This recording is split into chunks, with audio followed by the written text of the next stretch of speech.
All right, welcome back. This week we're talking about the economy. We know what the average Joe thinks about it, but what do New Jersey's top CEOs think? Joining me now to talk about that is the owner of Wainscot Media in Montvale, publisher of New Jersey CEO Magazine, and I'd like to welcome Carroll Dowden. Thank you so much for being here. Thank you very much. All right, so I want to start with NJ CEO here. Sure. You're targeting your CEO audience. Who else reads this?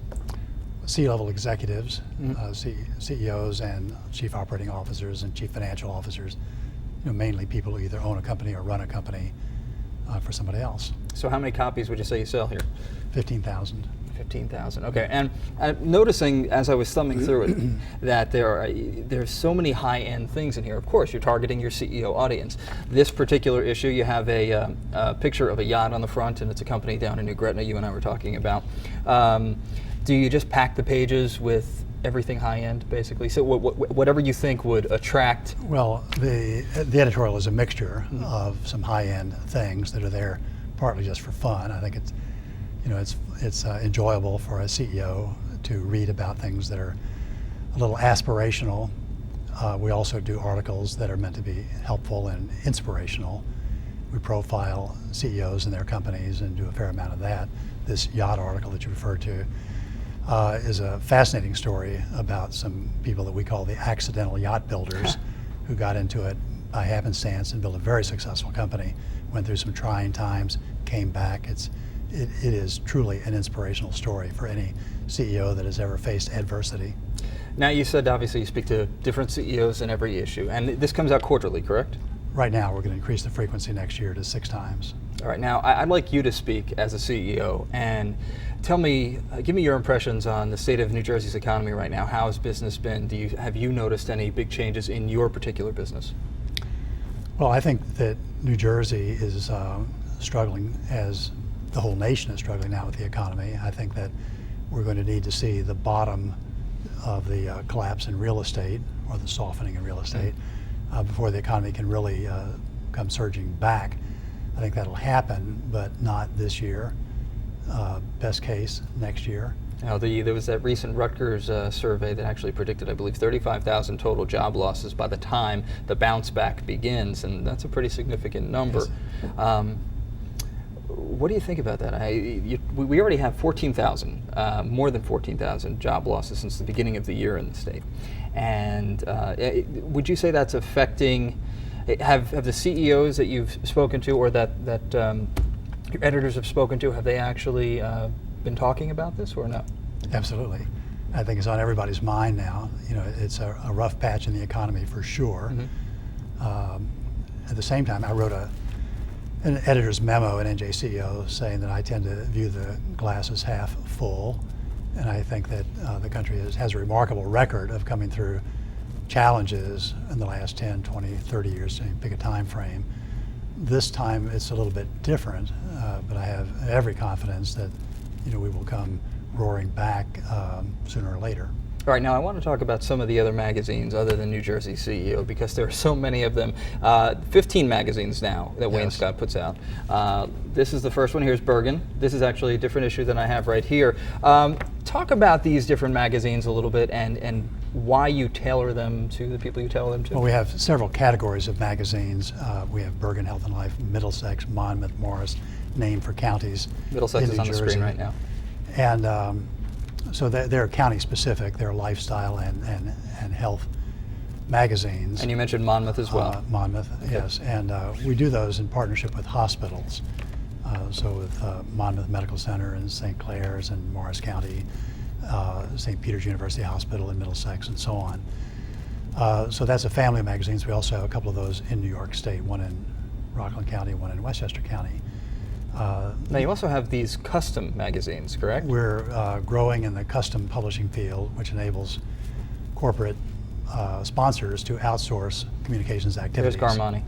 Garmani is a well-known high-end clothing store in Red Bank, and so we're partnering with them to create a fashion magazine, and that's the first of a number that we're doing. We're also doing one for Boyd's in Philadelphia. Is up right now as well. Laviano is a jewelry magazine, and that's the first in a family of jewelry publications. We'll be starting one in Westchester County in the fall.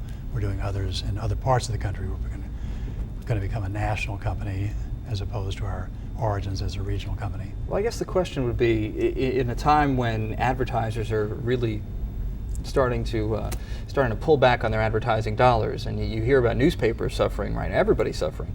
Are you noticing a dip in the number of people who are actually going out, companies going out there and saying, you know, we want to advertise in your magazine? We're happily positioned in sectors of the communications field that are doing better than most. The high-end luxury categories are not exactly recession-proof, but they're recession-resistant. So we benefit from that. Custom publishing is a booming category, and so we're happy to be there. And then we're in the shelter category, so-called, with interior design. So you were saying that New York Spaces would probably be your most successful magazine right now, most popular? That's our largest magazine. Okay. It has a circulation of about 160,000 circulated throughout the metropolitan New York area, heavily in the state of New Jersey. All right, so what's somebody going to see when they open up New York Spaces? Beautiful interiors, residential interiors. All right, well, thank you very much for coming in today. Carroll Dowden from Wainscot Publishing Media, I'm sorry. Thank you so much for being here. And folks, if you have any questions or comments about anything that you've seen in today's interview, you can send them to me at itsyourmoney@news12.com. We'll be right back right after this with more of the week's news. Stay with us.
Welcome back. In this week's Green Business Report, paper or plastic? It's a question you might not be asked much longer at grocery stores in Red Bank or any other store there for that matter.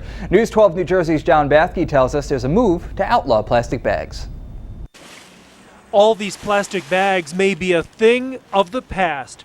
Red Bank Council votes later this summer whether to ban the bags. I like the idea of the paper bags, and if they're recyclable material, I think it's better for the environment. That's what Councilman Michael DuPont believes and why he's proposing the ban on plastic. I think it begins to make our environment a priority. It hasn't always been a priority. Some studies show it costs 17 cents to dispose of each plastic bag, or they simply pile up at landfills. Food Town in Red Bank is also selling canvas bags besides using paper and plastic.